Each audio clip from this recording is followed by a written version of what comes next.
Hello everybody, how are you guys doing today? Today I'm going to talk a little about Ghostbusters, the game coming out in 2 days, just so I can basically get something out there, just to collect people who might want to see it, because I am going to stream the game live on day one around 2 o'clock EST on Tuesday on this YouTube channel. So if you want to catch some gameplay day one and possibly play it with me if you have it, I am going to be doing a little bit of a community day slash first look slash everything day one on Tuesday. So if you want to see it, come check it out. It'll be so fun and I'd like to hang out with all of you. So check it out on this YouTube channel on Tuesday. Subscribe so that you can hang out. And yeah, anyway, let's get into it. So I wanted to talk about some mechanics that I liked and then one that I dislike, just to kind of keep constructive criticism alive. So something that I see in this game that I absolutely adore is the fact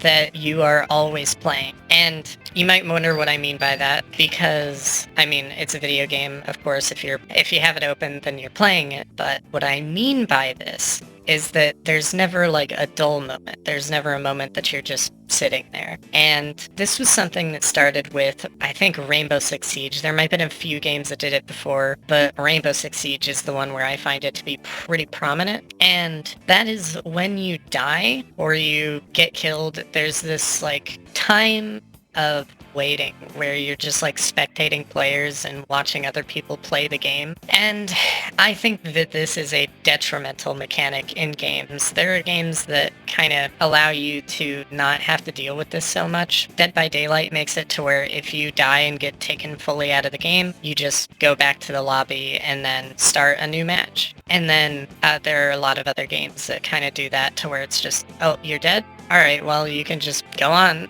with your life, and those tend to work. Sometimes they don't. But games that are kind of guilty of kind of forcing you to spectate people when you die are Rainbow Six Siege, a lot of royales, pretty much search and destroy in Call of Duty, and the big one that I'm kind of making the direct comparison to right now is Evil Dead. Evil Dead has this problem where they could add the mirror dimension, which is actually a canon thing that comes from the Evil Dead series. It was in the show that they could add so that you could do something to make reviving you easier, or a way to resurrect yourself maybe a limited amount of times, but for some reason they don't. They make it to where you die and then you are pretty much just forced to spectate your friends until they resurrect you, and all you can really do is hope that they can resurrect you, which puts you into this situation where you are not experiencing gameplay and you're basically watching your big brother play video games. And while it does work in some cases, and it's not really like, obviously it's not just massively hurting Evil Dead right now, I do think it is a detriment to the enjoyment of games. And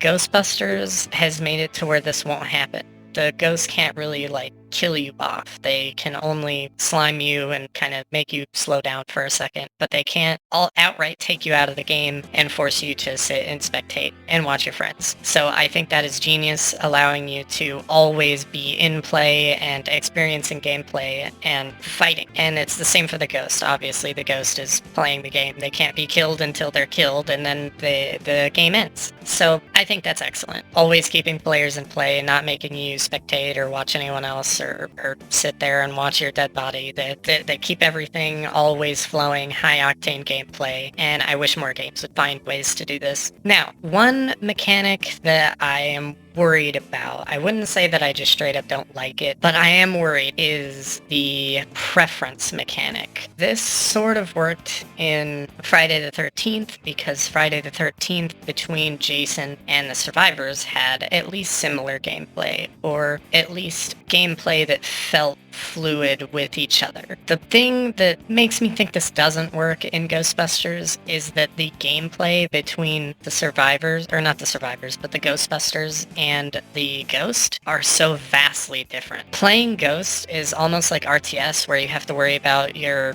resource bar, you have to worry about cooldowns on mechanics and everything, and how you can interact with everything, and the hot meter. It feels almost like real-time strategy, kind of like the demon in Evil Dead, although with a less motion-sickening camera, so that's good at least. Whereas the Ghostbusters are like a first-person shooter with like tethering mechanics. It's a whole different game, and I feel like when you are forcing players to go outside of their comfort zone to play a game mode that they're not really comfortable with, I feel like that can be a little bit of a detriment to the enjoyment of the game, because if I put my preference as Ghostbuster and I want to play Ghostbuster and then I load into the match and I'm a ghost, it's like, well, sheesh, I'm not even playing what I wanted to play.